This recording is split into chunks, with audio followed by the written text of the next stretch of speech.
ఈ of knowledge వాళ్ళందరూ కూడా గుర్తుపెట్టుకోవాల్సింది ఒకటి, పోలీస్ డిపార్ట్మెంట్ తీసుకున్న చర్య ఏదైనా సమాజానికి ఉపయోగపడేలాగా ఉంటుంది. 99% పబ్లిక్లో తీసుకొచ్చారంటే ఆ వ్యవహారాన్ని ఖచ్చితంగా వాళ్ళు మారతారనే ఉద్దేశంతో, కానీ మారే వ్యక్తులు కాదు.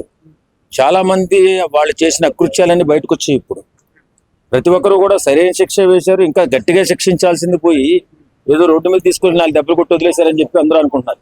కానీ ఈ వైఎస్ఆర్సీపీ నాయకులు వీళ్ళు మరి ఎలాంటి ముఖం పెట్టుకుని ఎలాంటి బుద్ధిహీనంగా మాట్లాడుతున్నారో ఎవరికి అర్థం కావట్లేదు. సార్, ఇప్పుడు ఆయన ఒక మాజీ సీఎం, రాష్ట్రానికి లా అండ్ ఆర్డర్ కావచ్చు అండ్ పోలీస్ యంత్రాంగం కావచ్చు తెలిసిన వ్యక్తి అనుకోవచ్చు, అండ్ పార్టీలో ఉన్న వాళ్ళందరూ కూడా 5 సంవత్సరాలు పాలించిన వాళ్ళే.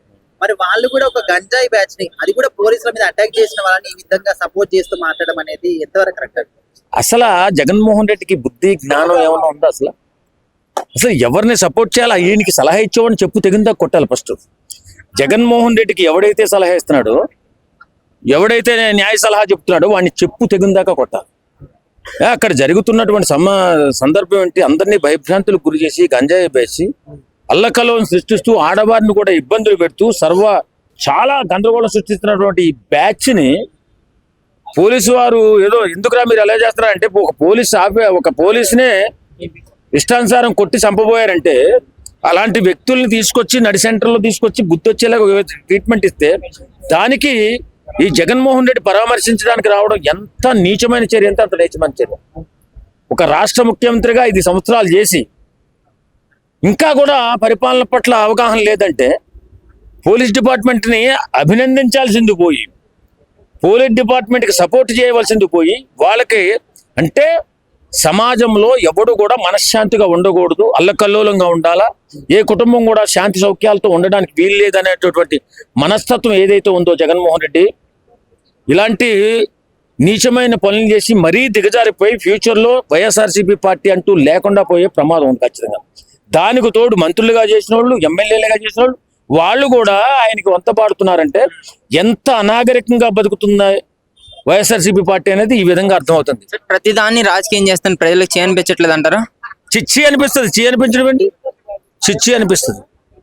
వాస్తవంగా అలాగా పరామర్శించకూడదండి. ఏదో ప్రజలకు అన్యాయం జరుగుతున్నప్పుడు, ఎవరైనా ఇబ్బందుల్లో ఉన్నప్పుడు, వారికి ప్రభుత్వం అన్యాయం చేసినా లేకపోతే ఎవరైనా అన్యాయం చేసినా ఆ స్థాయి వ్యక్తి వచ్చి ఆ అన్యాయాన్ని ప్రతిఘటించి వాళ్ళకైనా సహాయం చేయాలి. అంతే తప్ప రౌడీ షీటర్లని కాపాడుకోవడానికి వచ్చినట్టుగా వచ్చి అలజడి సృష్టిస్తున్నారంటే వాళ్ళు ఎంత దుర్మార్గులో ఒకసారి ఆలోచించారు. ఇది సభ్య సమాజం తలదించుకునే పనులు ఇవి. అలాంటి పనులకు పాల్పడ్డాడు ఒక మాజీ సీఎం. సార్, ఒక మాజీ సీఎం బయటకు వచ్చి మాట్లాడుతున్నాడంటే ఆయన వెనకాల ఎంతో మంది సలహాలు ఇచ్చేవాళ్ళు కావచ్చు, ఈ టాపిక్ గురించి చెప్పేవాళ్ళు కావచ్చు ఉంటారు. ఇవన్నీ తెలుసుకొని కూడా ఆయన ఎందుకు ఇలా చేస్తున్నారా? సలహా ఇచ్చేవాళ్ళు ఆయన పతనం కోరుకుంటున్నారా, మరి ఆయన రాజకీయాలు ఎదగాలని కోరుకుంటున్నారా? తెలియని పరిస్థితి. దీనిపైన మీరేమంటారు? ఆయన పతనం సర్వనాశం చేసేసారండి వీళ్ళు. సలహాదారులు ఒకటి, పక్కన ఉన్నటువంటి వ్యక్తులు ఒకటి. సజ్జల రామకృష్ణారెడ్డి అనేవాడే సర్వనాశం చేయాలి. ఫస్ట్ మెయిన్ దొంగ అతనే. అసలు ఇలాంటి సలహాలు ఎవడిస్తున్నాడో ఎవడికి అర్థం కాదు. ఒక స్థాయి, ఒక ముఖ్యమంత్రి చేసి ఒక 5 సంవత్సరాలు ముఖ్యమంత్రి చేసిన వ్యక్తి, 1 నెల 2 నెలలు 5 నెలలు చేసినవాడు కాదు, 5 సంవత్సరాలు పూర్తిగా ముఖ్యమంత్రి చేసిన వ్యక్తి, కొన్ని వర్గాలను ఇంకా బాగా ఆకట్టుకున్న వ్యక్తి, ఖచ్చితంగా కొన్ని వర్గాల్లో దేవుళ్ళ నిలిచిన వ్యక్తి వాస్తవంగా చెప్పాలంటే. అలాంటి వ్యక్తి వచ్చి చిల్లర రాజకీయాల్లో, చిల్లర పనుల్లో పాల్గొంటున్నాడంటే పూర్తిగా బుద్ధి మందగించిపోయిందని అనుకోవాలి. ఇప్పుడు కూడా ఆ వర్గాలకే సపోర్ట్ చేశారు, కానీ న్యాయం లేదు కదా. న్యాయం లేనప్పుడు కూడా ఆ వర్గానికి ఎలా సపోర్ట్ చేస్తున్నారు? వర్గం అంటే పేదవర్గం గురించి మాట్లాడాలి, కులాల మతాల గురించి మాట్లాడకూడదు. ఇక్కడ పేదవర్గం గురించి నేను మాట్లాడేది.